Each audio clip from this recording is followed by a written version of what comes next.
Certaines personnes réalisent leurs souhaits grâce à la chance, d'autres non parce qu'elles ont un mauvais karma.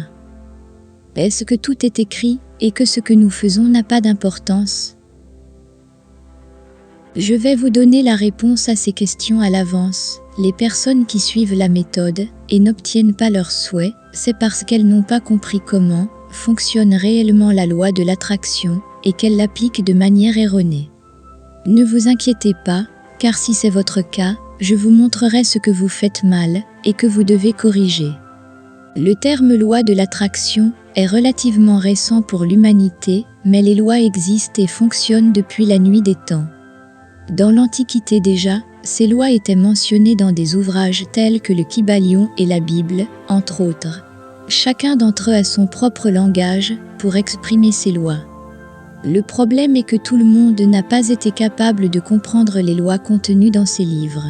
Par exemple, le livre Le Kybalion a été écrit en termes métaphysiques, tandis que les lois de la Bible sont écrites sous forme de paraboles. Depuis lors et jusqu'à aujourd'hui, des auteurs contemporains sont apparus pour expliquer les lois de manière directe et simple, car nous sommes à l'ère de l'information et tout le monde peut y accéder par le biais de téléphones portables, d'ordinateurs, de livres ou de réseaux sociaux tels que YouTube. L'explication de ces lois a pu atteindre tous les coins de la planète. Cette façon plus accessible et plus simple d'expliquer la loi de l'attraction, couplée à une société qui veut tout instantanément, rend beaucoup de gens confus sur ce qu'ils sont vraiment. La loi de l'attraction fonctionne de manière cohérente pour tout le monde, mais en même temps, elle n'est pas pour tout le monde. Qu'est-ce que je veux dire par là? Je m'explique. Comme je l'ai dit, la loi de l'attraction fonctionne pour tout le monde. Mais le vrai problème est que tout le monde ne s'engage pas à prendre les mesures nécessaires pour provoquer les événements qu'ils aimeraient voir se produire dans leur vie. De nombreuses personnes ont mal compris le message sur le fonctionnement de la loi de l'attraction. Ils pensent que les choses se produiront dans leur vie simplement en décrétant en une phrase ce qu'ils veulent et que cela suffit. Après un certain temps, lorsqu'ils se rendent compte que rien de ce qu'ils voulaient ne se produit, ils disent que les lois ne fonctionnent pas et qu'il s'agit d'une invention ou qu'ils sont toujours malchanceux. L'utilisation correcte de la loi de l'attraction s'accompagne d'une responsabilité et d'un engagement à l'égard de ce que vous voulez réaliser. C'est un mode de vie, c'est une forme de compréhension beaucoup plus élevée, c'est une prise de conscience que vous êtes connecté à l'abondance. Toutes les personnes qui expliquent ces lois ont élevé leur niveau de conscience et de bonté dans leur vie. Elles ont appris à être reconnaissantes pour tout le bien qu'elles ont, tout le bien que les autres ont et tout le bien qui leur viendra.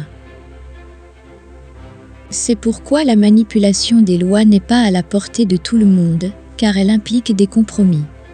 Pourtant, les lois fonctionnent en permanence et, bien sûr, ces personnes attirent des choses dans leur vie, mais ce qu'elles attirent est toujours en rapport avec leurs croyances, leurs pensées et leurs sentiments.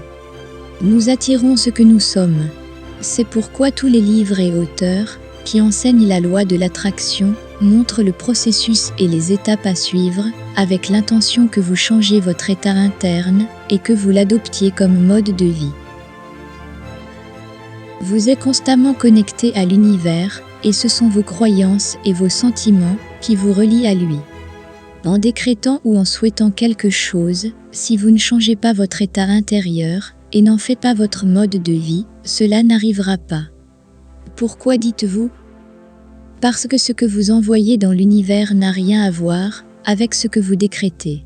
Par exemple, vous voulez un travail et vous décrétez « je veux tel ou tel travail ». D'accord, vous l'avez décrété, mais au fond de vous, vous ne pensez pas le mériter. Vous ne croyez pas que cela puisse arriver, vous avez peur que votre souhait ne se réalise pas. Croyez-vous que l'univers accédera à la demande que vous avez décrétée ou à celle que vous lui transmettez avec vos croyances et vos sentiments? C'est pourquoi des auteurs, comme Neville Goddard ou Bob Proctor, disent qu'il faut sentir que le travail est déjà le vôtre. Ou encore, la Bible elle-même parle d'avoir la foi. La foi, c'est avoir la certitude que ce que l'on veut arrivera. Décréter quelque chose n'est que le début du processus, c'est mettre le cap sur ce que vous voulez atteindre. La plupart des gens qui disent que la loi de l'attraction n'a pas fonctionné pour eux le font pour cette raison. Elles sont restées à la surface de la méthode.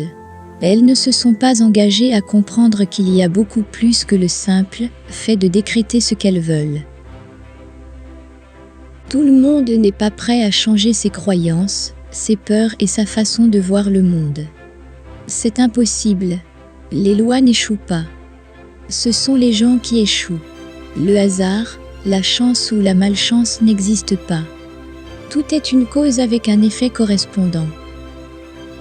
La prochaine chose qu'il faut bien comprendre, c'est que la vie et l'univers sont constitués d'énergie et de mouvement. C'est pourquoi le mot attraction est composé de deux termes, le mot attirer et le mot action.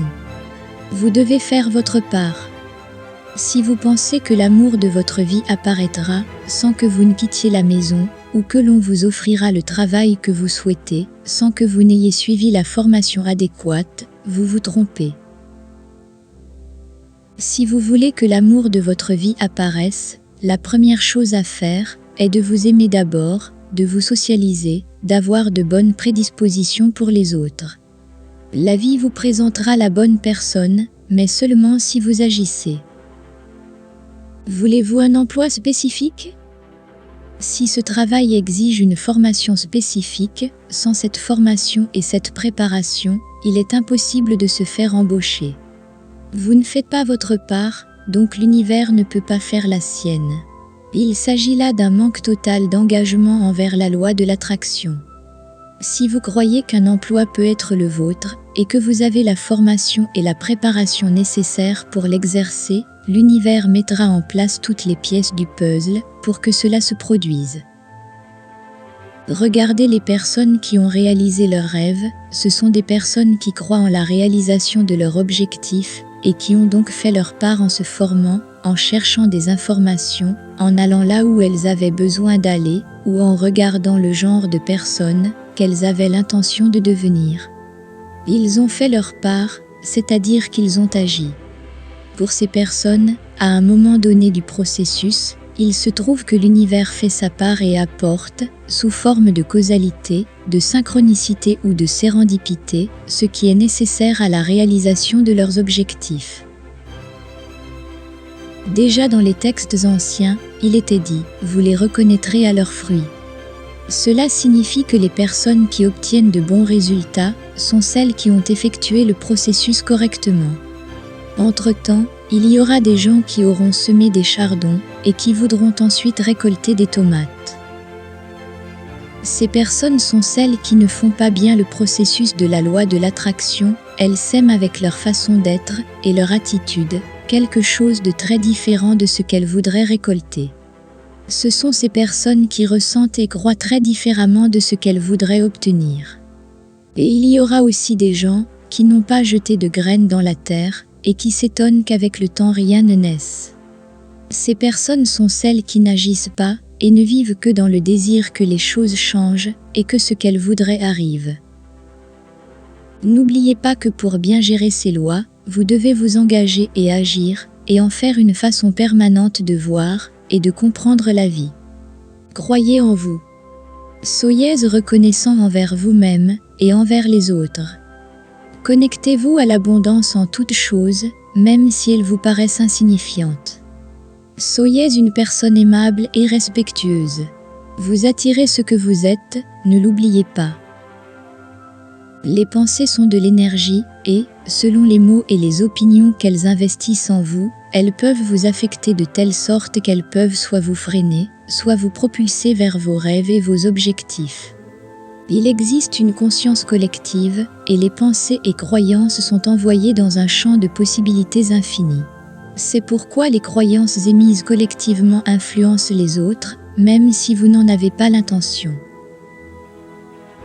Les textes bibliques anciens racontent déjà que lorsque Jésus accomplissait un miracle, il disait à la personne concernée « Maintenant, va et n'en parle à personne ».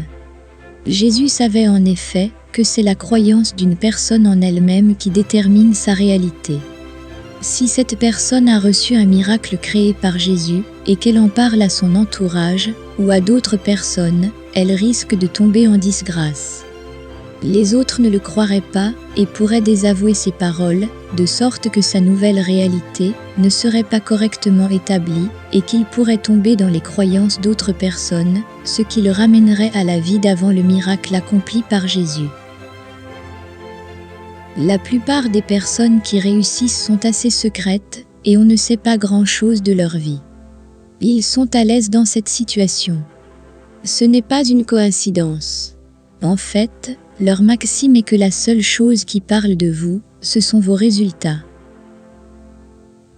Les gens sont attirés les uns vers les autres par la résonance et la vibration. Si vous racontez vos rêves à des personnes qui ne sont pas en résonance avec votre fréquence, elles vous opposeront une résistance en vous disant « Ce que tu veux faire est trop compliqué, tu n'y arriveras pas, tu jetteras l'éponge ».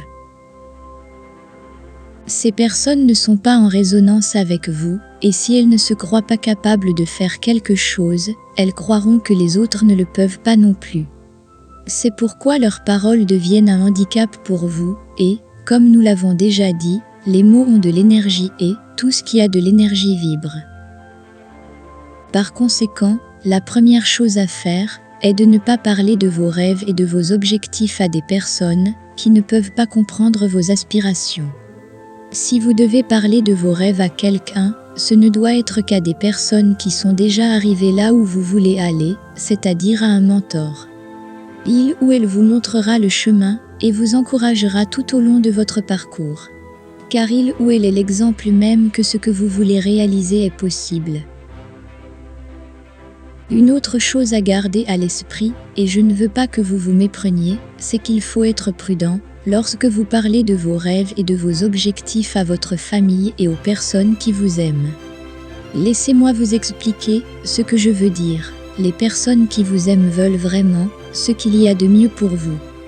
Inconsciemment, ils essaieront continuellement de vous protéger afin que rien de mal ne vous arrive.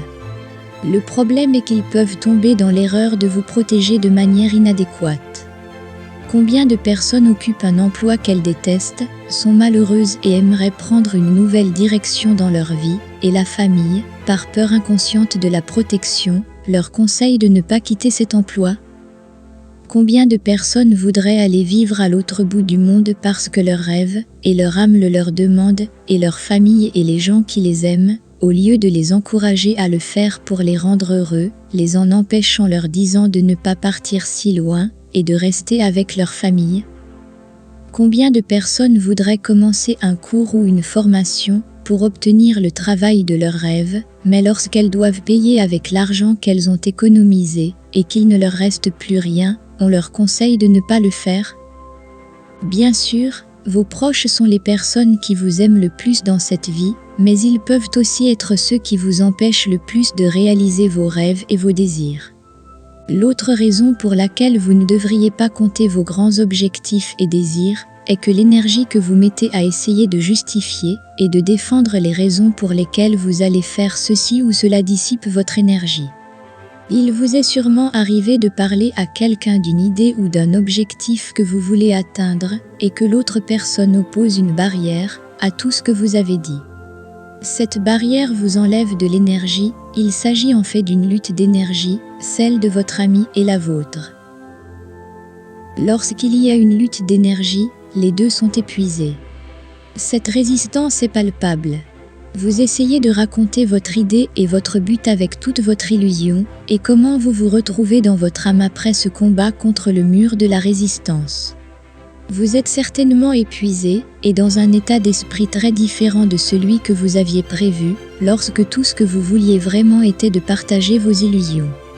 Votre énergie et votre vibration auront complètement changé et cela ne vous aidera pas à atteindre vos objectifs.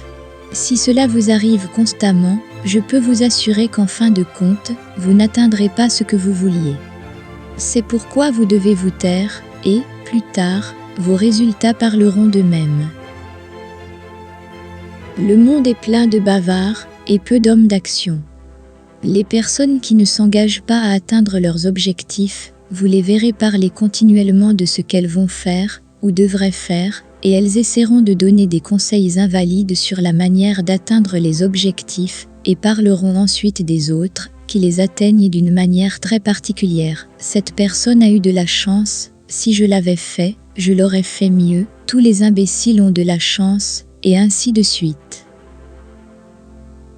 Maintenant, je veux que tu comprennes quelque chose de très important. La qualité de ta vie est la qualité de tes relations et de tes émotions. Si l'on vous confie un secret, ne le dites à personne. Un secret est quelque chose qui vous est confié en toute confiance et que vous devez garder.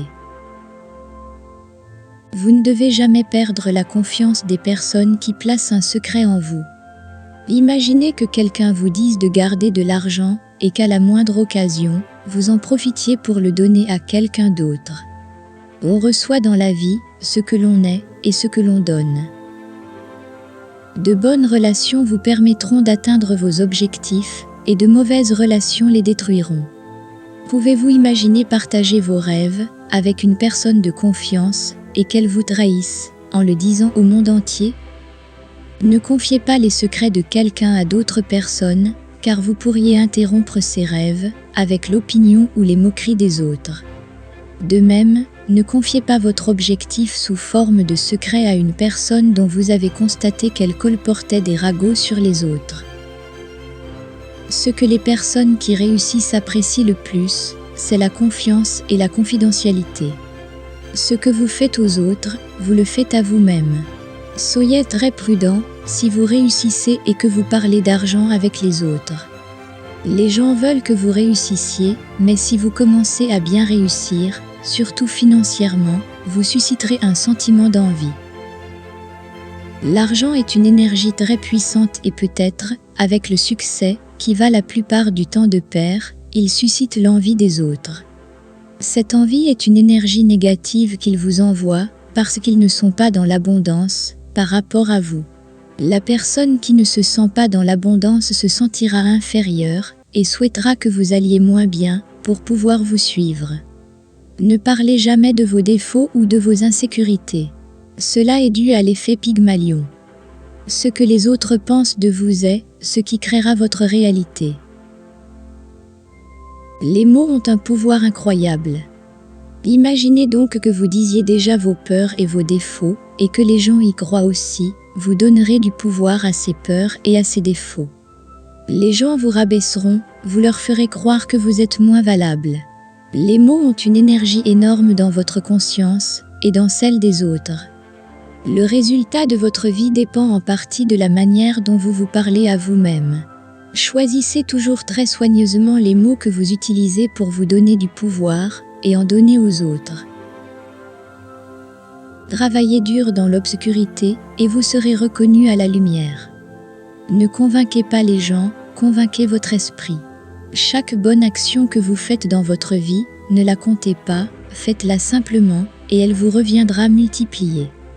La meilleure façon de croire en soi est de protéger ses rêves et de les concrétiser. Et si vous voulez vous venger de ceux qui n'ont pas cru en vous, faites-le avec votre succès massif. Laissez-moi un commentaire pour me dire si vous vous engagez à réaliser vos rêves et vos objectifs.